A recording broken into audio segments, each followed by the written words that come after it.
Alrighty, let's do this, everybody.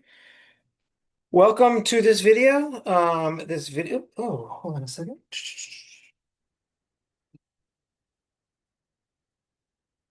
There we go. Let's get both sets of lights in. This video is going to be about tips for making a PPT for the project. And that sound, if you heard that can opening, it's not a beer, it's coconut water. Um, I apologize. Some of you have seen this video before in conversation one. However, I think it's fair that everybody has a chance to actually see the video. And so if you remember everything, just maybe turn down the volume and just think peaceful, wonderful things. All right. So this video must be 25 minutes. That is a rule. So I think what I'm going to do is go quickly through the PPT about how to make a good PPT, giving some tips. Then I'm going to quickly show you a feature on Microsoft 365. If you pay for like the premium membership or account, you're able to have this design feature, which makes it very easy if you don't want to spend a lot of time designing the slides. Um, and then at the end, I'm going to show you uh, I think that's all I'm going to do. Okay, so let's get started. Let me share this slide. And I'm also going to upload this slide, the slideshow, this file, so you'll have access to it. All right, so in this video, using this PP slideshow, I'm going to go over creating an effective PowerPoint presentation. Now, some of you, I'm sure, are way better than me at making PPTs, and I am no expert. Um, but I just want to give you some tips and just some general ideas to keep in mind when you create your PPT, because it covers some expectations that you will have when you make your PPT. Now, just so you know, your PPT is typically around 3 points out of 15. So it's about 20% of your, oh no, I'm sorry, two out of 15. So it's less than 20% of your project grade. So it's not a significant part of your grade, but um, it is a part of your grade, maybe 15%. So let us begin. So background, whenever you have a PPT, there's going to be a background. Um, for a background, it's a lot of these tips are how to make your PPT just easily um, readable, legible, and not chaotic to the viewers. So it's good to use simple backgrounds. You can't go wrong with a simple background. What do I mean? Well, that is not a simple background. That's very distracting. It's difficult to read. That's very bad. And, if you use the same background throughout all your slides, again, you can't go wrong. Like, it's not bad. You're safe. Now, like that, as you see, we're switching backgrounds. Yeah, I don't know. It can be kind of confusing, or not confusing, but distracting to the viewers. So you're safe if you go simple background throughout. Okay, now that we know that a simple background is pretty much fail-proof, how about the colors? Well, it's good to use certain color contrasts. So dark slides with light colored text. So right here we have dark slides, dark background, light colored text. The text just pops off the background. Very easy to read. The opposite, light slides with dark colored text, just like that. So here we have a light slide background, kind of like a peachish, and then navy bluish text. Easy to read. All right, now these are color contrasts to avoid. red letters and blue background. Very difficult to read. Again, opposite, blue letters and red background. I can't even look at it. It's giving me a headache. Um, Not easy to read. And these are not easy to read. White and yellow together, black on blue can sometimes not be easy to read. Um, Red on green, green on blue, dark yellow and green, purple and blue. Those are not very good because, um, of course, your slides, the the most important thing is that they're easy to quickly read. And so if you have bad color combinations, it's just making it more difficult to read right away. Orange and green. Okay. All right, bullet points. Now, it's very likely and very common, and I'm sure you will have bullet points, basically the key points of what you're talking about. So there is a rule that, again, it's it can't go wrong. You're safe. So a lot of these tips I'm going over today may not be the best ideas, the best strategies for making a PPT, but they're guidelines to follow to where you're safe. You're not making a bad PPT. At least it's going to be uh, somewhat, pretty easy for the viewers to interpret and read. So we have the 166 rule of bullet points. Each number represents something different. One, meaning idea. So if you add multiple main ideas in one slide, it can be confusing to the viewers. So it's better to just stick with one main idea per slide. Don't pack in so much information into one slide. So many ideas. 6 bullet points at most. Now, this top part this is the title, so that's not a bullet point. Right now we have 2 bullet points, and each bullet point starts off with this little dot. So anything more than 6, it starts to fill up the slide. And that means you're probably going to have to use a very small font. And then you're going to have tons of words in small font. And then 1 to 2 lines per bullet point, meaning in each bullet point is like an idea. So that's, one idea, 6 bullet points at most. And then if you can, try to keep it to a maximum of 6 words per bullet point. Awesome. Sometimes, now again, these are guidelines. If you have a line of text in your slide in our class, in your presentation, if you do have one line and it's like 8 words, don't worry about it. I'm not gonna like lower your score because you had 8 words in one line of text. However, if you just have like tons of text, yeah, I mean that that makes it less attractive and could be more difficult to read to the audience. So just try to keep maximum 6 words per bullet point.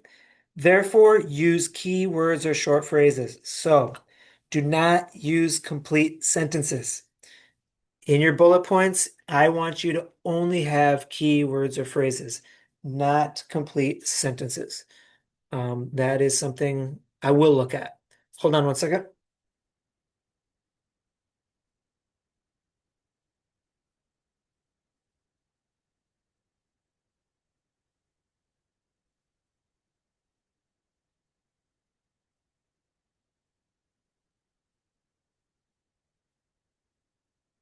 Sorry about that. Okay.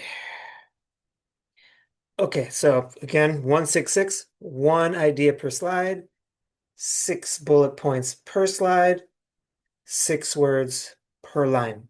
Just a general rule to follow. Again, if you have some lines that are slightly over 6, no problem. But 10 words, 12 words, then you must have super small font and very, very short words. How about font sizes? Okay, and fonts.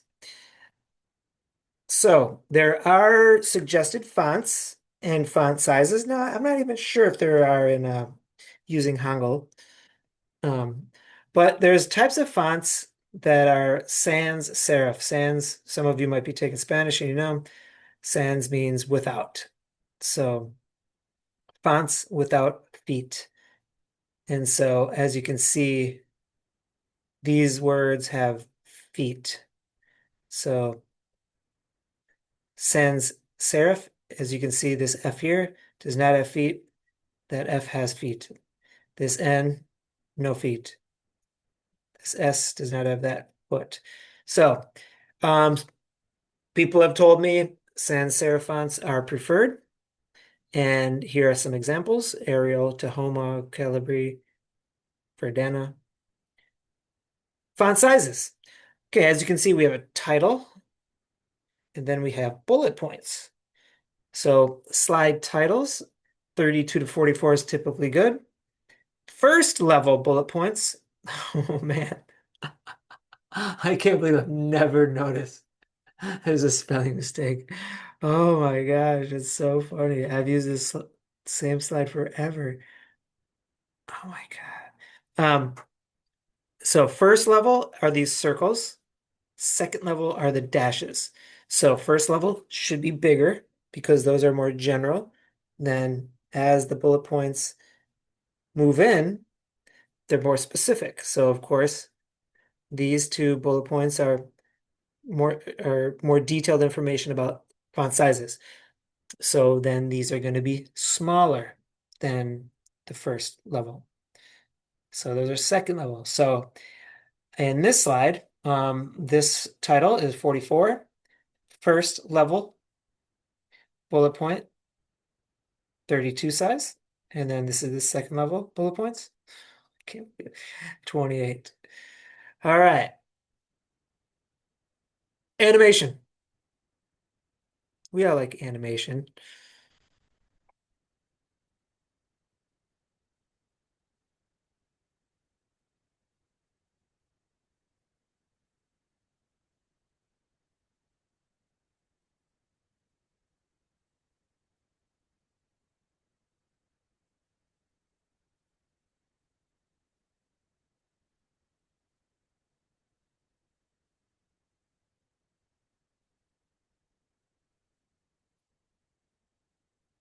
You want to see that again? Um, of course, this is just so distracting. So try to limit the animation, especially the really funky animation that does a lot. I mean, fading in, wiping, those are pretty basic. So if you do mix animation, my suggestion is keep it to the basic animation and really, really limit any sensational, extravagant animation because, like I said, it can be very distracting. And you want the audience to focus on the content of your slides and not just be focused on what's happening to the animation and the text and the images. All right, so using the same animation throughout the entire presentation is good. You can't go wrong, is what I'm saying. Now, if you do add a couple types of animation, that's probably okay. I mean, just kind of keep it so it's just not distracting. Like you almost want it so the audience doesn't even remember or notice that you use different types of animation. But if you use a lot of different ones and a lot of really non-subtle, like some are very subtle, but some are not. Um, if you use a lot of those, people will kind of be like, oh yeah, I remember that. You don't want the audience to remember stuff like that. Um, Using more than one can be distracting. The audience will probably just focus on the animation and not the message. All right. Images. Of course, you need to have some images. And I'm totally okay with ChatGPT images. None of them were made in this presentation. All these images I found online. But, I sometimes use ChatGPT for images, and it's amazing what it can do. Now, also, ChatGPT can create terrible images. And what I mean is uh, people without feet or like maybe missing body parts or uh, spelling, it's spelling mistakes. I think it's getting better. ChatGPT is definitely getting better. But maybe like people flying in the sky when they shouldn't be.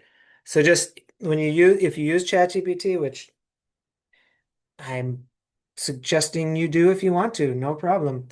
Um, Make sure you look at the image and judge whether or not the one it created is good enough.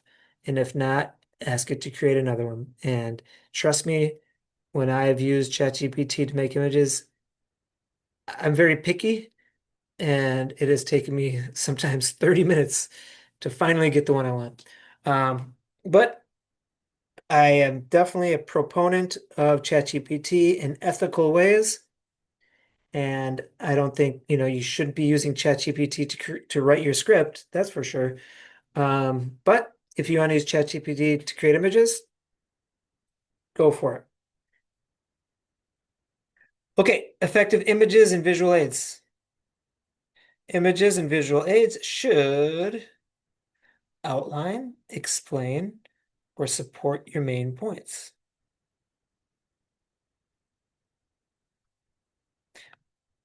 Oh my goodness.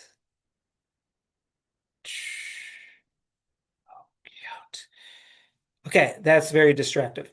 Um, that does not outline or explain or support my main points. That is just an example. So all of your images must relate directly to the main points you're trying to convey to the audience and help them understand those points. Images should be simple and clear. They shouldn't be super distracting and chaotic. They should not dominate the presentation. Your presentation should not be just an exhibit of images. Um, they should just be supplemental, kind of play a background. They're not the lead singer. They're maybe a background backup dancer or something. Um, Serve the audience's needs, not the speakers. So it helps the audience understand your ideas a little bit more. Okay, if you use an image with a watermark, this is something I will lower your grade. Not a lot, of course, unless you use a bunch of them, but I think it looks very bad when you use a watermark. And I know sometimes they're very subtle and they're hard to see, but in my opinion, it just looks so bad using a watermark in a public presentation.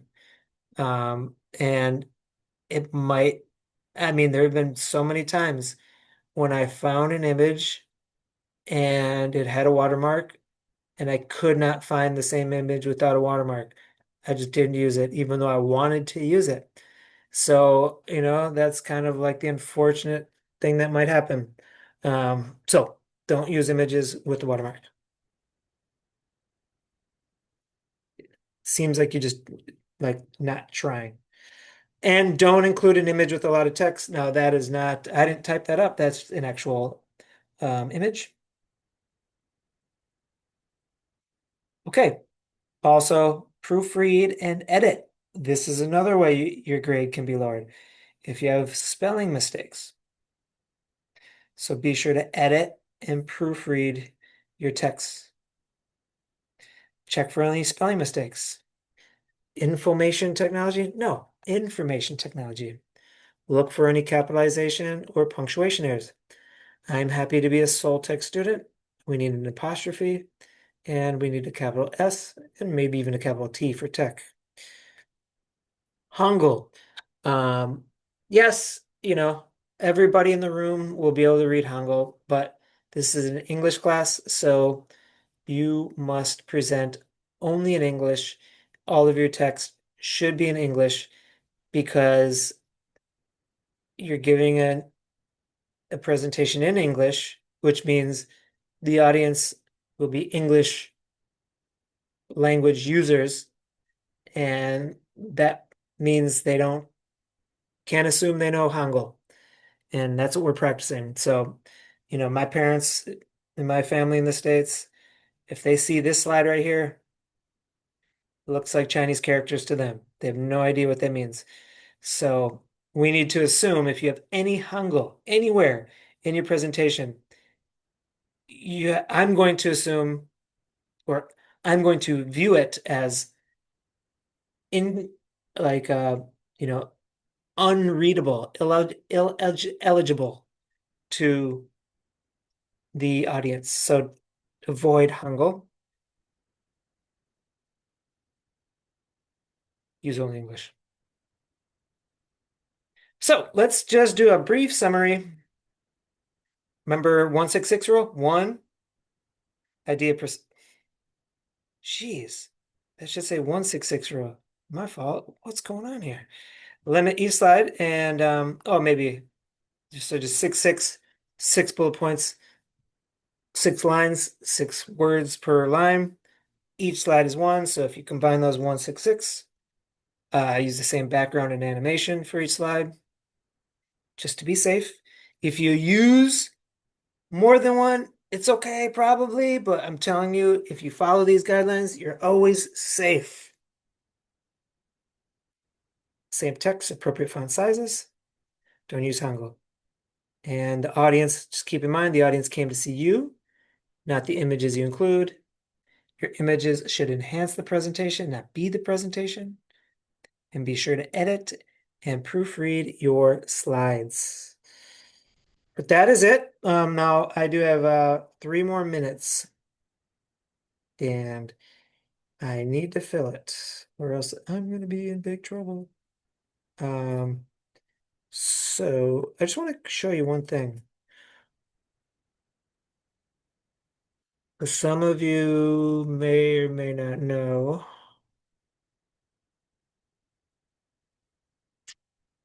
Um, okay. Now you need to have a premium account to Microsoft to do this. But this is like a no-brainer. I mean, this makes it so easy. So here is a slide, and if you open up Microsoft or PowerPoint, I should say. Now I'm using my laptop, but if you look up here, it says Design Suggestions. So if I click that, um, all I need to do is drop like, okay, let me show you. So, it gives a variety of, suggestions for placement of text. Now, let me show you just what it's like if you open up a brand new blank presentation. Let's try a new slide. Okay, what I'm going to do is I'm just going to toss in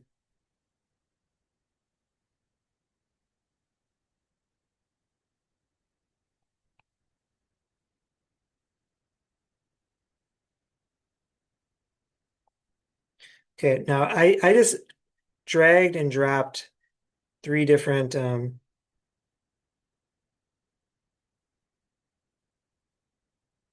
images. You know what? Hold on a second. Let's try a new something a little more creative. I don't know.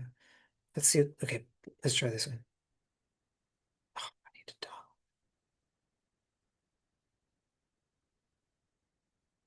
Okay, that's okay. Okay, let's see. Okay, let's try new. Okay, I'm just gonna. Okay, then I'm gonna have like beverages. Oh, that's weird. Okay, so it looks like maybe. Oh, let's see if this works. Maybe you can have 3 images.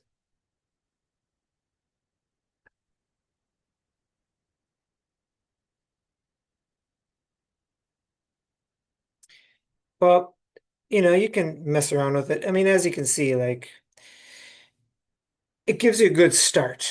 Now, then if you could just like, beverages or something. Uh, so I think if you use this design feature, I almost never do. I mean, I used it in this. In this, I'd used it. Um, but I can't remember. I maybe downloaded this template or something. Um, but as you can see, it'll give me a whole bunch of design ideas, and usually it's clean. And of course, you'll have to adjust the font size and stuff like that. So, anyways, I believe it's been 25 minutes. Sure has, 26.